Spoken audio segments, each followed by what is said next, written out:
জিলহজ মাসের প্রথম দশকের ফজিলত।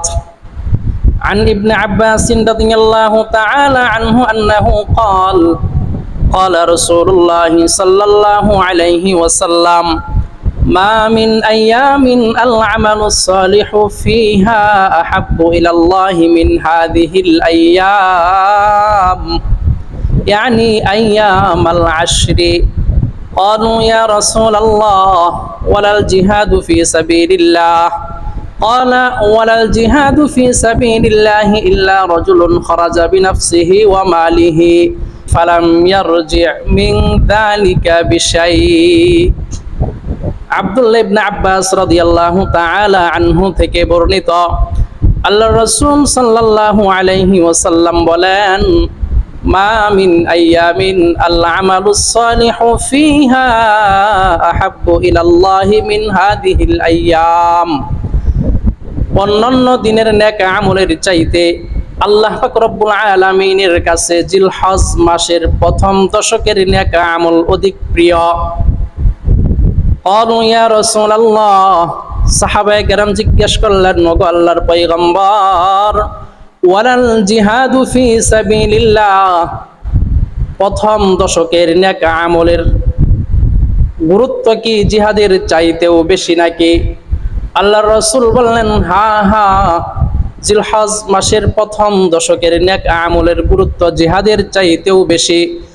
তবে ওই ব্যক্তির জিহাদ, যে ব্যক্তি নিজের মাল এবং সম্পদ নিয়ে আল্লাহ তাআলার রাস্তায় বের হয়েছিল, কিন্তু দুইটার একটা নিয়েও সে ফিরতে পারে নাই, অর্থাৎ আল্লাহ তাআলার রাস্তায় যুদ্ধ করে সে শাহাদাত বরণ করেছে।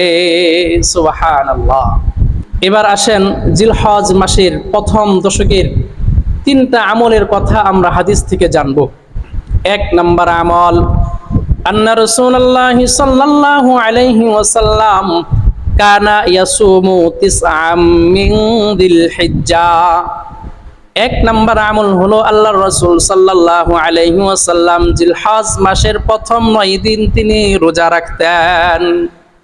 রোজার ব্যাপারে আরেকটা হাদিস, আন হাফসাতা রাদিয়াল্লাহু তাআলা আনহা ক্বালাত, হাফসা রাদিয়াল্লাহু তাআলা আনহা থেকে বর্ণিত, আরবাউন লাম ইয়াকুন ইয়াদউহুন্না নবী সাল্লাল্লাহু আলাইহি ওয়াসাল্লাম, তিনি বলেন, চারটা আমল এমন আছে আল্লাহর রাসূল সাল্লাল্লাহু আলাইহি ওয়াসাল্লাম কখনোই পরিত্যাগ করে নাই। এক নাম্বার সিয়ামা আশুরা, আশুরার রোজা। দুই নাম্বার ওয়াল আশরা, জিলহজ মাসের প্রথম 9 দিনের রোজা। তিন নাম্বার ওয়া সালাসাতা আইয়ামিন মিন কুল্লি শাহরিন, প্রত্যেক মাসের 3 দিনের রোজা। চার নাম্বার ওয়া রাকাতাইনি ক্বাবলাল গাদা, ফজরের 2 রাকাত সুন্নত। এই চারটা আমল আল্লাহর রাসূল সাল্লাল্লাহু আলাইহি ওয়াসাল্লাম কখনোই পরিত্যাগ করেন নাই। তো এবার আসেন জিলহজ মাসের দ্বিতীয় নাম্বার আমল কি?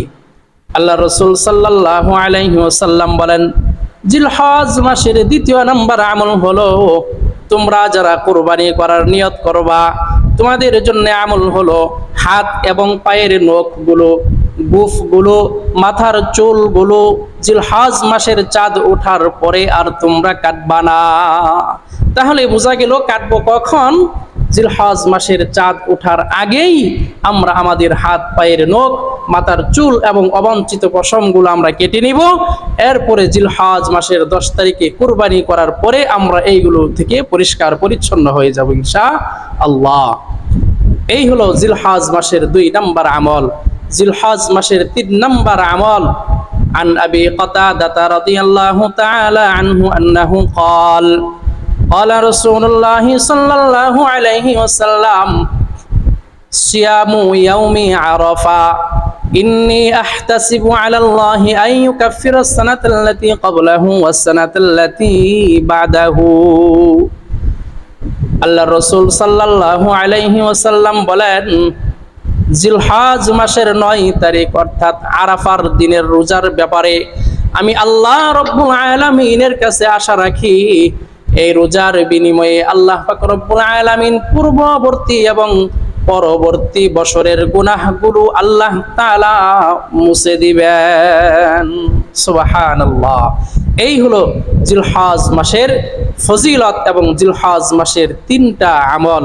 আল্লাহ রাব্বুল আলামিন আমাদের সবাইকেই জিলহজ মাসের এই 3টা আমল করার তৌফিক দান করুন, সকলেই বলে আমিন।